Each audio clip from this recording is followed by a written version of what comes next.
Ave María Purísima, sin pecado concebida.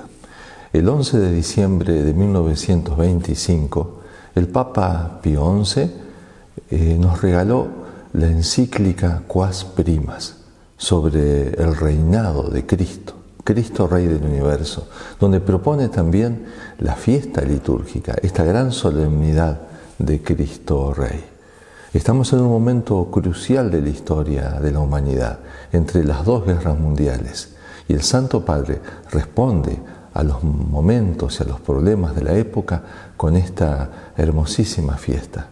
En la misma encíclica el Papa explica cómo la Iglesia acude a los dramas del momento proponiendo verdades, celebrando esas verdades dogmáticas.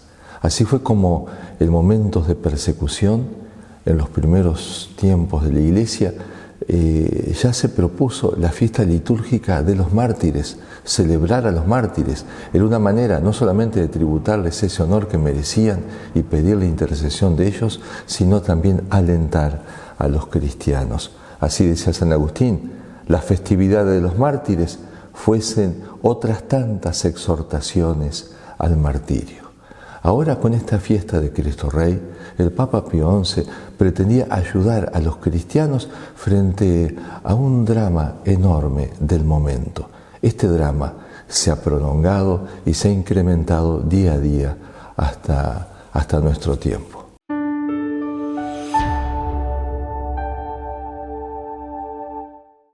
El Papa Pío XI decía que el gran drama de ese momento, al cual él buscaba acudir con esta fiesta de Cristo Rey como una respuesta, era el drama del laicismo, el error de aquellos que pretenden sacar la autoridad de Cristo y de su Iglesia de sus vidas o de la sociedad. No se trataba de decir el Papa tiene que gobernar en lo temporal. Cada autoridad tiene su ámbito y tiene también su debida autonomía. Sin embargo, el decir no quiero que Cristo entre en mi vida, no quiero que la ley de la Iglesia entre en mi matrimonio o entre en las instituciones, eso sí, es expulsar a Dios, al mismo Dios que me estaba dando el ser y que había constituido el orden natural. Por eso la fiesta de Cristo Rey era para recordar y para celebrar que verdaderamente es Señor del universo, Señor de los estados, de las familias, de los corazones. Su reinado abraza a los que están privados de la fe cristiana también, señalaba el Papa, de modo que todo el género humano está debajo de la potestad de Jesucristo.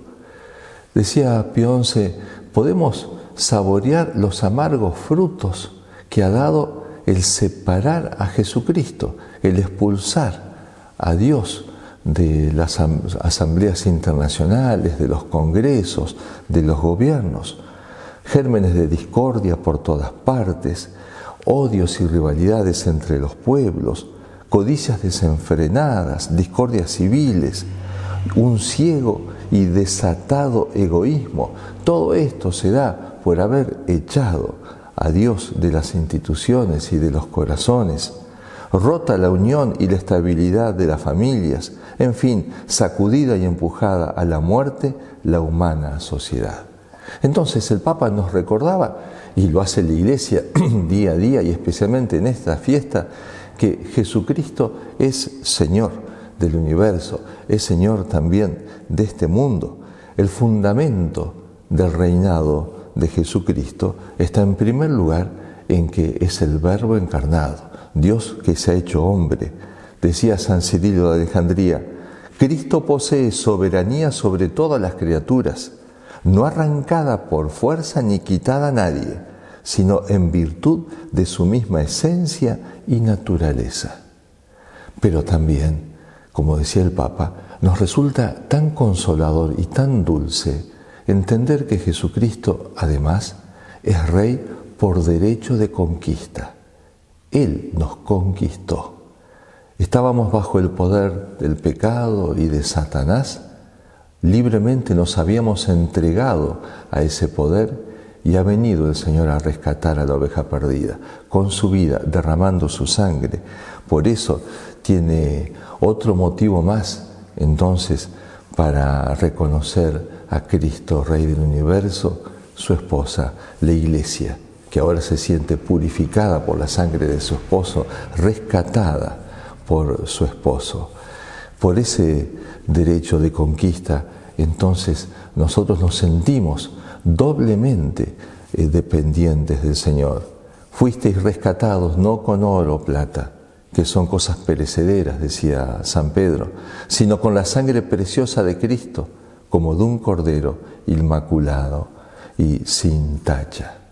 Este reino de Jesucristo y este reinado de Jesucristo se opone a algún partido político en especial, y como dice el Papa, no se trata de cuestiones políticas, porque con una mirada profunda y teológica, este reino se opone principalmente y únicamente, dice el Papa, al reino de Satanás y a la potestad de las tinieblas.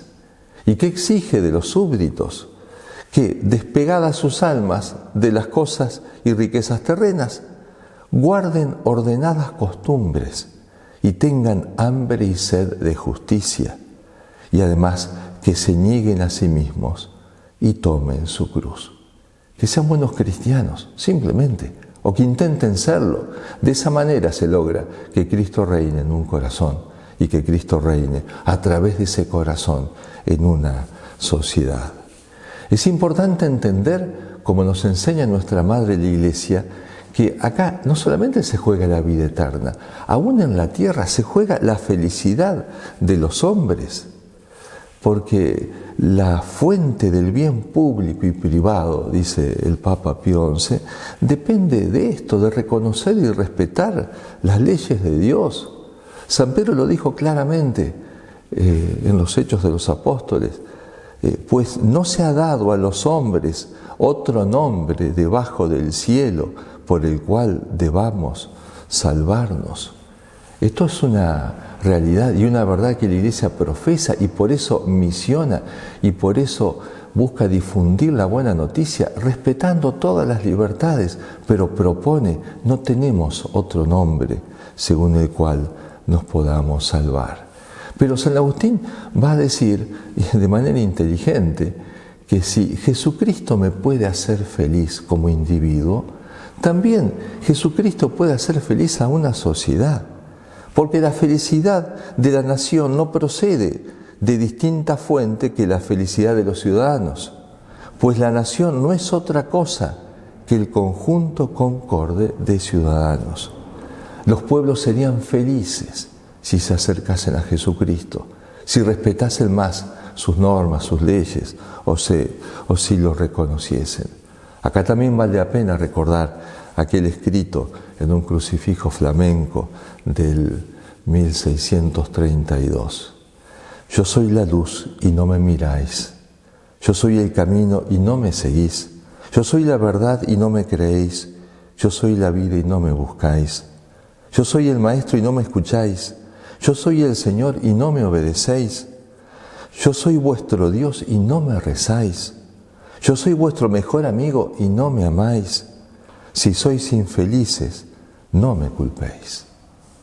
Bien, pero para concretar algunas cosas, para nosotros, para nuestra vida, en esta fiesta de Cristo Rey, quiero tomar algunas palabras de San Juan Pablo II, que él nos advertía esto. Es difícil ser cristiano, y especialmente en este tiempo. No es cosa sencilla.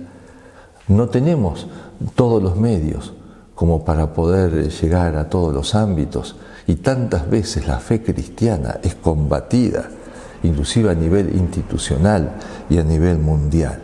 Pero tenemos que volver al mismo Cristo, y cuando Él se manifiesta Rey delante de Poncio Pilato, sí, como dices, soy Rey. Pero, como decía Juan Pablo II, quería subrayar esto. Cristo dice que es Rey, pero dando testimonio de la verdad. En primer término, de esa manera. Yo para esto he nacido y para esto he venido al mundo, para dar testimonio de la verdad. Todo el que es de la verdad escucha mi voz. Es el gran testigo de la verdad, el testigo fiel, le va a llamar el Apocalipsis. Entonces esto es muy iluminante y muy consolador para nosotros, porque aunque muchas veces no se puede hacer otras cosas y no se puede influir más en la sociedad, siempre tendré la oportunidad de dar testimonio individualmente, como familia, como grupo. Este testimonio es el gran triunfo del cristiano perseguido. Por eso el mismo Señor exhorta, y frente a los temores que le sobrevienen al cristiano de dar este testimonio, dice: aquel que me confesare delante de los hombres, yo también le confesaré delante de mi Padre que está en los cielos. Pero aquel que me negare delante de los hombres, yo también le negaré delante de mi Padre. Tengo que aprender entonces a dar testimonio. Los mártires, decía Juan Pablo II, y los testigos de la fe de ayer y de hoy, entre los cuales se cuentan numerosos laicos, demuestran que si es necesario, ni siquiera hay que dudar en dar la vida por Jesucristo. De esto se trata, de dar testimonio, pero dar testimonio de una forma coherente, de una forma atractiva. Por eso citaba a San Pablo VI, que decía: el hombre contemporáneo escucha más a gusto a los testigos que a los maestros, o si escucha a los maestros es porque son testigos. ¿Y cómo voy a ser testigo de Jesucristo? ¿Cómo voy a enseñar que verdaderamente vale la pena reconocer el reinado de Jesucristo si por otra parte en mi vida dejó mucho que desear y no parece resplandecer el reinado de Cristo en mis palabras, en mis modos, en mis miradas, en mis sentimientos? Por eso Juan Pablo II va a insistir: hay que buscar la santidad. La santidad es el adorno de tu casa, decía el Salmo. La santidad sigue siendo para los creyentes el mayor desafío, decía el Papa. Entonces, entendamos, para dar auténtico testimonio de Cristo hay que buscar esta santidad. No olvidéis que los frutos del apostolado dependen de la profundidad de la vida espiritual, decía el Papa, de la intensidad de la oración, de una formación constante y de una adhesión sincera a las directrices de la Iglesia. Si sois lo que debéis ser, si vivís el cristianismo sin componendas, podréis incendiar el mundo. Que la Virgen Santísima, María Reina del Universo, Madre del Rey, nos conceda también a nosotros esta gracia. Que verdaderamente digamos: viva Cristo Rey, con nuestros labios, con nuestra emoción, pero principalmente con nuestra vida interior y con nuestro testimonio. Firmes en la fe.